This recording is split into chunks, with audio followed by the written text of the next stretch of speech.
My name is Genesis Casco. I live in a fairly small house. It has 3 bedrooms, and I live with my parents, my little sister, and myself.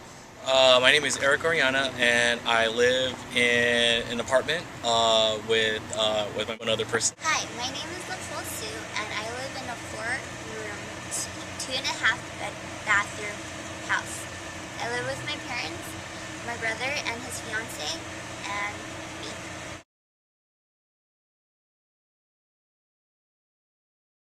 Lights when you leave the room, turn the AC off, or at least way down when everybody leaves to go to work and school.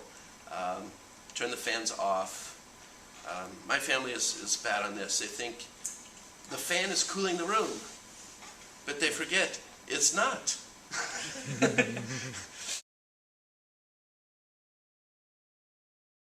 So Ricky, may I ask for your energy bills? Alright, thank you. To save money, we first need to calculate the total energy bills. We can use that as a baseline, how much Ricky here can save every year. So another thing that is recommended is to have power strips in your homes, so that you could turn them off whenever you're not using things. For example, in my house, my mom loves to sew, so we plugged in her lamp and her 2 machines into a power strip. And so whenever she's not using them, she just switches it off, and she's saving energy. Another thing that we've done in our home with the CSI Your Home project was that we changed our incandescent light bulbs to CFL light bulbs. And by doing this, we'll be saving around $100 in a year. So the good thing about doing this, just changing your light bulbs, is that not only will the new light bulbs pay for themselves after a year, but you'll be making a little bit of profit at the end as well. And it's really easy. All you have to do is just unscrew the old ones and plug in the new ones. And your family will be saving around $100 in a year.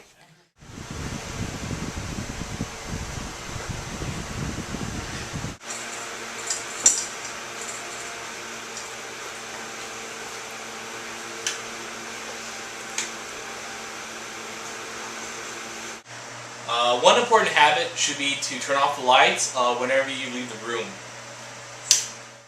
So I'm here at my aunt's house, and I want to cover an important behavior change that can save you money, which is lighting. An important thing about it is to turn off extra lights that you don't need, and also possibly dimming the lights that you do have to the amount of level that you need, so you don't have to waste the full amount.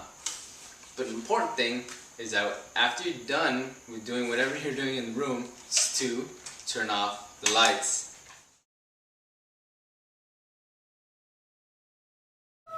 So now I'm going to go up my attic to see if there's any holes in the roof that need to get fixed, and to see if there's even any insulation in my house. Anyone can do this. All you really need is just a ladder, and I'd recommend that you have someone hold the ladder for you to keep it steady meanwhile you climb up there. So when you go up there, all you have to look for is to see if any light is coming in through the roof, and if there is, that means there's holes that need to be repaired. And you just have to look around to see if there's any kind of insulation, and that's pretty much it. So I'll go up there right now and I'll show you guys how it looks. Okay, so this is my attic, and right away I could tell there's several things that we're gonna have to fix. For example, there's these big old holes or windows on both sides of the attic that are letting the hot air come in, and it's actually really hot up here, so I don't think that's very good. And I could also tell that there's no kind of insulation, it's just a pure roof, and so we're gonna have to do that too. And there's another problem. There's this big hole in the ceiling right there that we're gonna have to fix before it starts raining. And so these are the kind of things that you're supposed to look at when you're doing this at home. You know, check if there's any holes, if there's insulation. Yeah, and from the looks of it, our attic isn't very economic right now, so we're gonna have to fix all that. Hey guys, it looks like I ran into something over here. What we have right here, if I can zoom in, is something called radiant barrier, which you'd place it in your attic between the rafters. Something similar to this, hopefully a little better. And what this is supposed to do is supposed to reflect up to 96% of radiant energy or solar heat. So instead of having it being absorbed into your house, it reflects 96% back, further increasing your energy saving potential.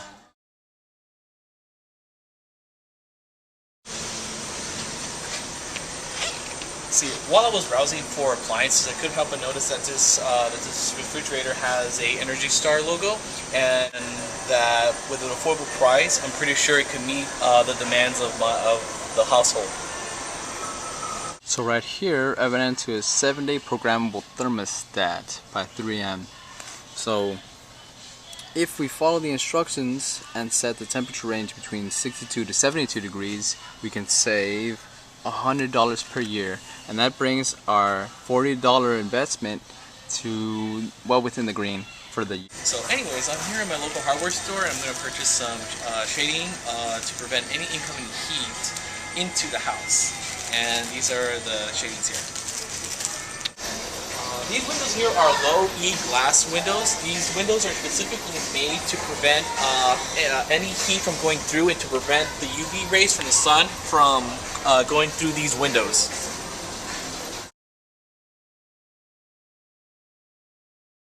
So we're here checking out the water heaters at Home Depot, and we checked out this point of use electric water heater, and it is good for 6 years. It's a 10-gallon, 2,000 watt electric point of use heater.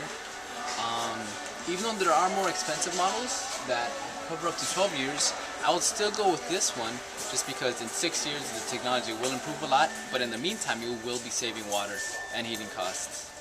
Also, we have over here an instant hot water recirculating system. So with this one you can save 15,000 gallons of water per year, and you don't have to wait.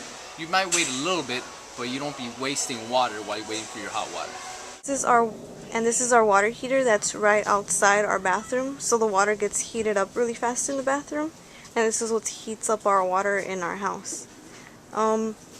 With regards to keeping it into the right temperature, I can't really tell because it doesn't have degrees. It just has like medium and then very hot.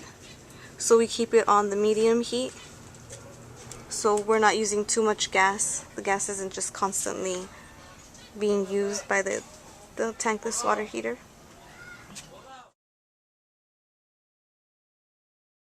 Hi everybody. So we're here at Home Depot, and we ran into some Delta water saving shower heads. These actually use 1.5 gallons per minute. So I'll be saving about 40% more water than we currently do. And if you shower for, let's say, 3 minutes, that'll only be about 4.5 gallons that you used.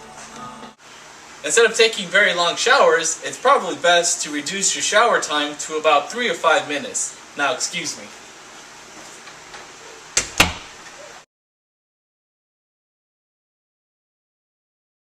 So I'm here in the washroom, and I want to point out an important habit to change. Well, one important thing is to try to wash during off-peak hours, like right now at nighttime. And also when you're doing it, one thing to use full loads, and another thing is, if you can, invest in Energy Star appliances like these two that we have here to minimize your water spending. Which both of these, this one has a sensor for measuring how much load you're carrying in the washer at the time to minimize your water usage, and this one has a moisture sensing technology to cut off the drying time, so you don't have to dry extra amounts and waste extra energy.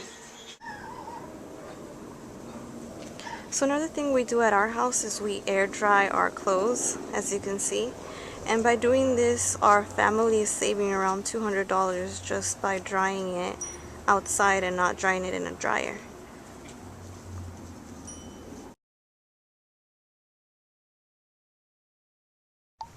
Hi, my name is Nicole Sue, and this is my 4-bedroom, 2.5-bathroom house. I have a pumpkin in my front yard, and I probably have the greenest lawn on the block. and that's because my father has a passion for watering.